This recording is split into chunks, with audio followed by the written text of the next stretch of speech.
Shaming God, How Insiders Do It Best. Introduction. Getting it wrong or getting it right. Is it possible to shame God? Well, I believe it is, and that the only people who can do it really well are those who claim to know him best. So if you're an atheist, an agnostic, or a hatch-match and dispatch Christian, believing that faith only matters for births, deaths, and marriages, then you're let off the hook. In this book, blog, podcast, or whatever we call it, I'm going to tell stories that I believe reveal people who don't let themselves off the hook at all. In my view, they are caught by their words and their actions, and they actually have blood on their hands. Their preaching has caused untold suffering to millions and many cruel and untimely deaths. In the history of the Christian Church, there have been some remarkable moments and wonderful people, but there have also been very dark moments. In what I write, you will see how Christians, in the name of God or Jesus, cruelly vilified a long list of people, including Jews, Muslims, Hindus, Buddhists, the poor, the disabled, and queer people. With the last group, priests and evangelists have taken a message that aligned people of other than heterosexuality as demon-possessed and worthy of exclusion, starvation, death, and worse, the fire of eternal suffering. Yet, as we will see, the same evil has been perpetrated on the other groups as well. Consider what sort of God those who continue to preach these hateful messages worship. Richard Dawkins is a British ethologist, evolutionary biologist and author. He is also one of the most preeminent atheists, and he and I have one thing very much in common. We both reject the same God.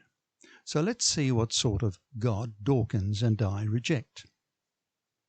God is, Richard Dawkins says in the God Delusion, one of his most famous books, a vindictive, bloodthirsty ethnic cleanser, a misogynist, homophobic racist, an infanticidal, genocidal, filicidal, pestilential, megalomaniacal, sadomasochistic, capriciously malevolent bully. Wow, that sure was a mouthful, Dick. I'm not going to explain all those words, but you can look them up.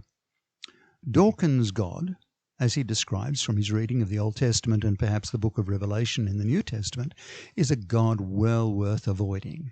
Yet, if you read the Bible as Dawkins saw it, and interpreted the actions of Christians over the centuries in response to a shared view of a judgmental, tyrannical God, then you have every reason to persecute any group in society that you don't agree with, as has been done. Such a view of God gives a license to rape, pillage, and murder, as long as the victims of your crimes are part of the group you despise in his name. No, I reject the God Dawkins rejects. In another part of that book he also wrote, Peter Sutcliffe, the Yorkshire Ripper, distinctly heard the voice of Jesus telling him to kill women, and he was locked up for life. George W. Bush says that God told him to evade Iraq. A pity God didn't vouchsafe him a revelation that there were no weapons of mass destruction. Again, Richard Dawkins, the God Delusion. Sutcliffe, hearing the voice of God, was found guilty of murdering 13 women and attempting to murder 7 others between 1975 and 1980. George W. Bush prayed in his private garden at the White House and declared war after his experience of God's voice and a discredited belief that Iraq had weapons of mass destruction. An estimated 151,000 to 1,033,000 Iraqis were killed in the first 3 to 4 years of that conflict, not to mention the number of Allied casualties. The country was decimated, and it introduced years of instability for its people. If Dawkins does an update from 2020 of the God Delusion, it is likely that President Donald Trump and some of his stalwart evangelical supporters will get a mention. Despite Trump's inaction and disbelief over the COVID-19 virus that has resulted, as I write today, on 1st January 2020, with coronavirus cases 20,445,654. Deaths 354,215. Recovered 12,125,806. And approaching 8 million current cases with record numbers, new numbers every day. Compare that to my own country's strong, expert-driven response that has to date seen us all but eradicate the virus in my state of Victoria, and other states too. Despite this, Franklin Graham, son of world evangelist, the late Billy Graham, and a powerful activist against LGBTIQ equality, is one of those supporters who I believe to be one of the best at shaming God. Here he is in the Business Standard on 14th October 2020. Fundamentalist preacher Franklin Graham claims Democratic presidential candidate Joe Biden could risk his eternal soul by opposing President Donald Trump. Like many other fundamentalists, Franklin Graham believes God ordained Trump. The Lord has anointed Trump, and if you are trying to dethrone him, you are going against his will, said Graham in a press release. Dethrone? I thought America was a democracy. Blind faith is how cult leaders coerce followers into believing what they say. I know a fair bit about that, having worked with cult victims for many years and having my own story to share. As soon as you declare someone to be the Lord's anointed, the next step is to say that person should never be questioned, no matter what they do or what they say, because God is on their side. And surprise, surprise, so we have in the same article. According to Right Wing Watch, preacher Robert Henderson shares Graham's worldview and was ready to grant Trump full dictatorial powers. He claimed criticizing Trump could bring a curse on the nation. American Christians and many others actually need the skepticism and criticism brought by atheists like Dawkins. They can bring us back to reality. So with Dawkins, I also reject the easy premise that people can do all kinds of wicked things simply because they claim God told them so. I spent many years in a pseudo-Christian cult led by a woman who claimed to be God. At one time, after she, God, had died and I was in charge, I met with some local evangelical Christians to discuss our beliefs. When I claimed a sense of revelation from God as inspiration for what we did as a group, one man said to me, "How do you know it was God? Couldn't it have been an upset stomach?" I was disgusted then. Now I agree entirely. How my life has changed. It's not that people have not done beautiful things through a belief that God inspired their actions. It is that when love is not the beginning, the heart, and the end of the matter, you are on dangerous ground. A story. Once upon a time, there was a 13-year-old boy who lived in Singleton, an Australian country town in the state of New South Wales. His mother used to take him to the local All Saints Anglican Church where he was a server, altar boy in the Catholic tradition, and taught Sunday school to much younger children. This boy had an innocent, somewhat childish, simple view of God. His most favourite description of God was from one of the letters of John. God is love.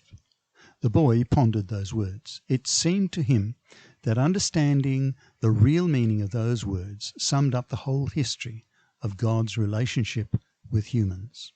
God's character was love, pure love, and the task of any believer in that God was to try and become more loving, more kind, and more compassionate in how they treated others and themselves.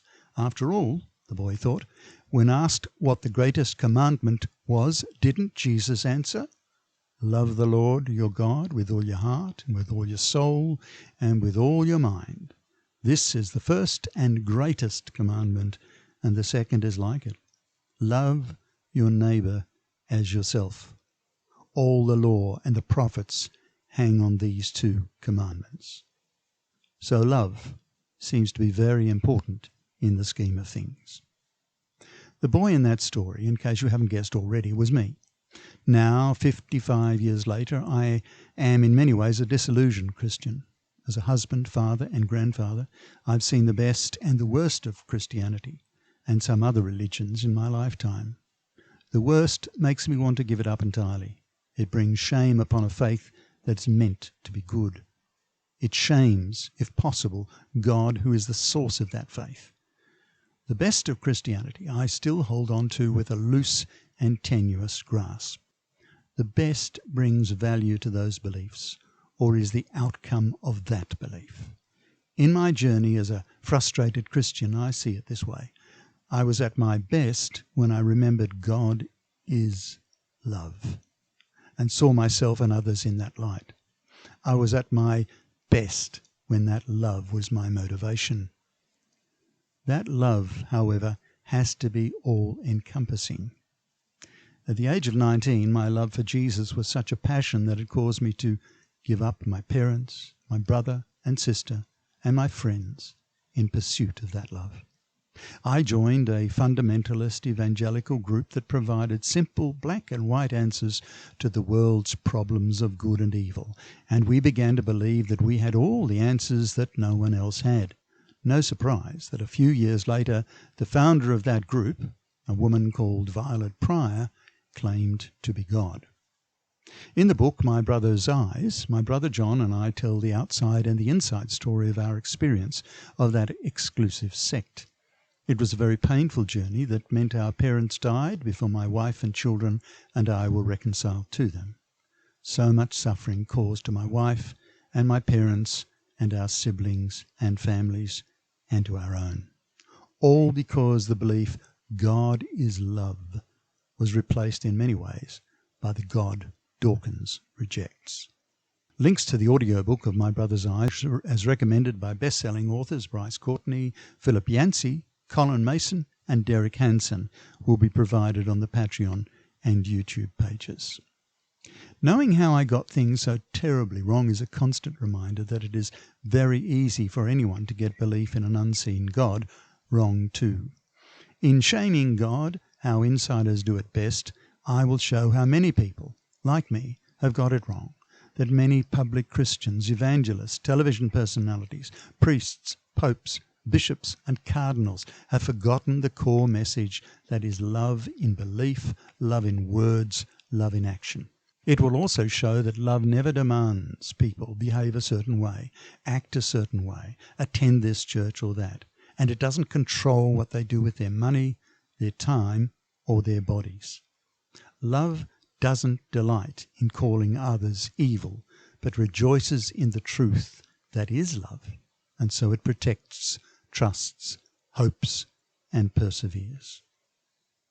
Today, I believe that teenage boy had recognized a wisdom that many sages had sought, that the greatest power that holds humanity and everything else together is love, and it is never fear, service of others, and never power over others. If I had held closely to that belief, I would have seen through a false God, one that demanded worship, obedience, loyalty, and love, and much more.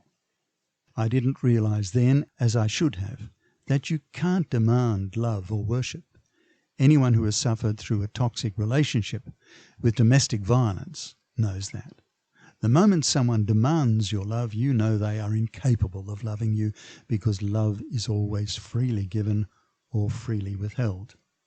You'll find more about that in 1 Corinthians chapter 13, known as the Bible's love chapter. It is quoted by people with or without faith in God, at weddings, funerals, and in churches. Sweet words, but also mind-numbingly tough. Consider this: love is patient, love is kind. It does not envy, it does not boast, it is not proud. It does not dishonor others, it is not self-seeking, it is not easily angered. It keeps no record of wrongs. Love does not delight in evil, but rejoices with the truth. It always protects, always trusts, always hopes, always perseveres. If that was the standard by which we all try to live our lives, we would have no time to be concerned with the failings of others except to protect the innocent. And these words are echoed in other parts of the Bible, Old and New Testaments. Why then do so many people in positions of power not emphasize love as the core value, the central message, the character of God, but rather focus on verses that seem to give them the right to judge those they don't understand or necessarily like? Where then is their love? Where then is mine if I neglect it? I hope you find what I write challenging. I don't write to make converts, except to help people see that love is the answer. That if everyone on the planet is in effect your neighbour, and loving and caring for others should be food for our souls. Finally, if you're in a financial position to support my writing, please become a patron on Patreon page. I start this work committing 100% of what I raise to help some of the most misunderstood and marginalised of all refugees in Africa, those who are hated because of who they love. My writing here is free to everyone, so that no one is discriminated against because of lack of funds. If you like what I write, please share it widely. My hope and prayer is that it will change hearts and save lives.